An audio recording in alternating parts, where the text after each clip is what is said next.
Everyone, আসসালামু আলাইকুম। আজকে আপনাদেরকে আবারই জায়ানের সবজি বাগান, ফুল বাগানের একটা আপডেট দিব। দেখা যাক, আজকেও শাক সবজি অনেক কিছু হয়েছে, এগুলা কাটবো।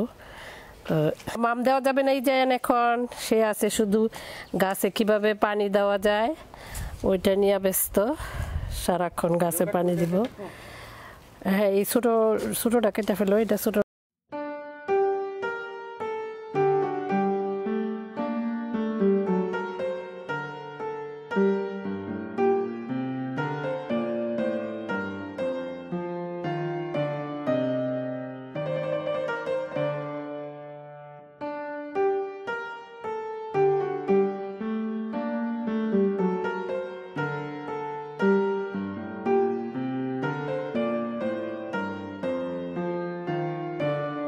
কারণ খায়া ফেলতে ছোট কি জানি, প্রথম কয়েকটা অনেক বড় হয়েছে, পরে তো এই যে এই যে এই যে নানা বেগুন পারতেছে, এই যে এই যে এই যে এই যে যে বেগুন গাছে এই যে এটাও পারো। তারপরে এই গাছে, এই গাছে কতগুলো আছে, এই যে বেগুন পারতেছে। তুমি পারো অনেক বিরক্ত করে। কেচি নিয়ে পারো, কেচি নিয়ে। আসলে বেগুন কেচি দিয়ে পারতে হয় না, বেগুন হাত দিয়ে টান দিয়ে ছিঁড়ে ফেলতে হয় গুড়াটা। এই যে নানা বেগুন পারতেছে, এই যে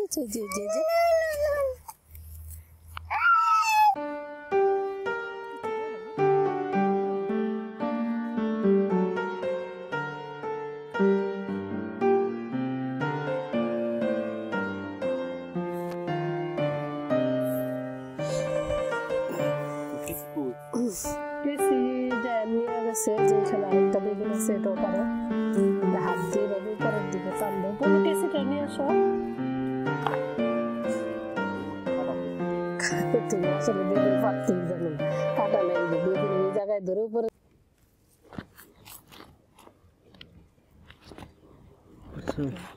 বেগুন এটা বাইরে ফেলো।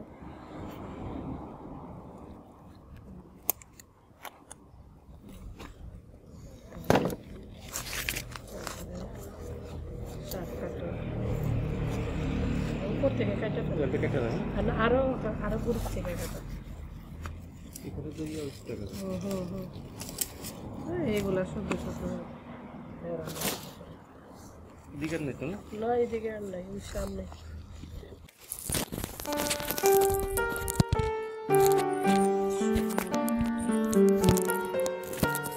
ফুল ফুটছে জায়ানের গাছে, আবার একটা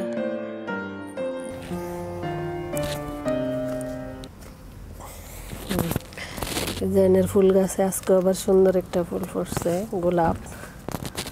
সে প্রতিদিনই ফুল গাছগুলাতে পানি দেয়।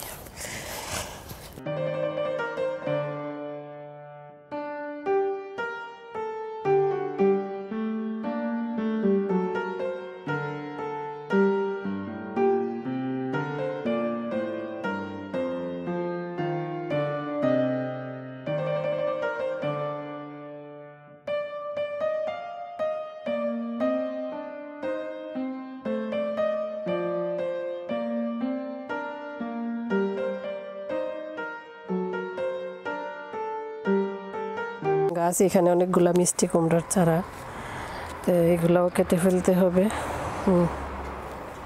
কাটো।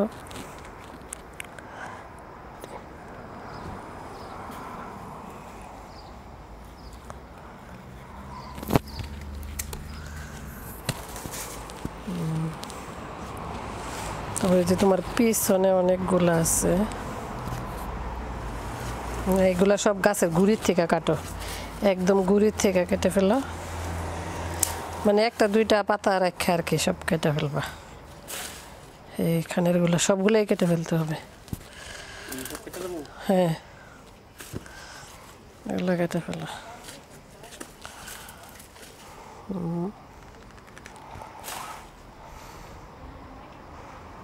তুমি যখন হ্যাঁ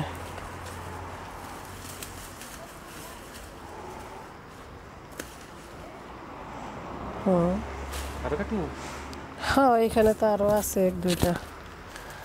এটা যে শসা, মানে দেখো তো শসা আছে কিনা। আরে দেখো নিচে পড়ে গেছে খেয়াল করছো না? না কেটে হলো বিশাল শশা মাশাআল্লাহ।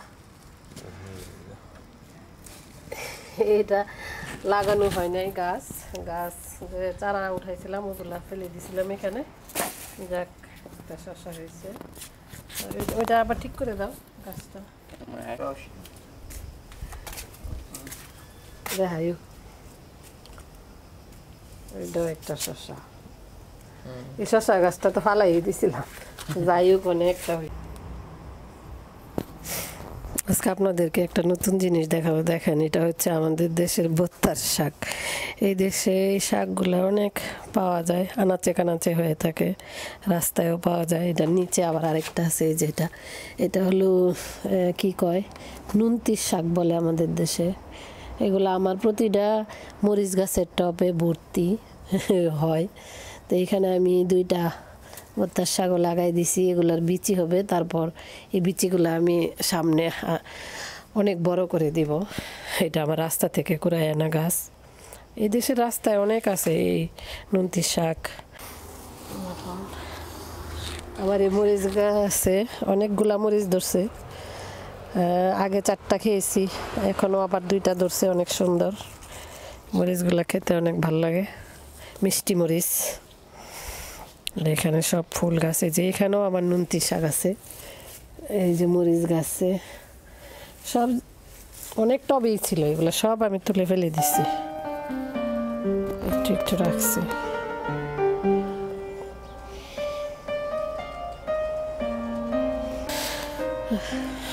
আমার সবগুলা মরিচ গাছে ইনশাল্লাহ মরিচ আসছে। প্রায় 70টার মতো মরিচ গাছ লাগাইছি আমি। তো এখন মোটামুটি আমার আর মরিচ কিনা খাওয়া লাগে না, গাছ থেকে বেরিয়ে প্রতিদিনের চাহিদা মেটানো যায়। তবে কিছু কিছু ফ্রিজিংও করতেছি। এত মরিচ তো আর একসাথে খাওয়া যায় না, প্রতিদিনই গাছ থেকে 20টা 25টা করে পারি। তাই এগুলা ফ্রিজে রেখে দিলে তখন শীতে খাওয়া যাবে ফ্রিজিং মরিচ। পুরো ছোট ছোট গাছ সবগুলাতেই এখন মরিচ চলে আসছে। দেখুন এখানে আমার একটা করলা গাছ হচ্ছে এতদিন পর। তবে মনে হয় না এটার যে করলা খেতে পারবো, কারণ এটা তো সামার প্রায় শেষের দিকেই, আগস্ট সেপ্টেম্বরে তো এখানে শীতই পড়ে যায়। যদি ভাগ্যে থাকে, কিসমতে থাকে, হয়তো ধরবে, তখন হয়তো খেতে পারবো। এই হচ্ছে জায়ানের টপ কৃষির আপডেট। তা মোটামুটি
কোথায় যাও?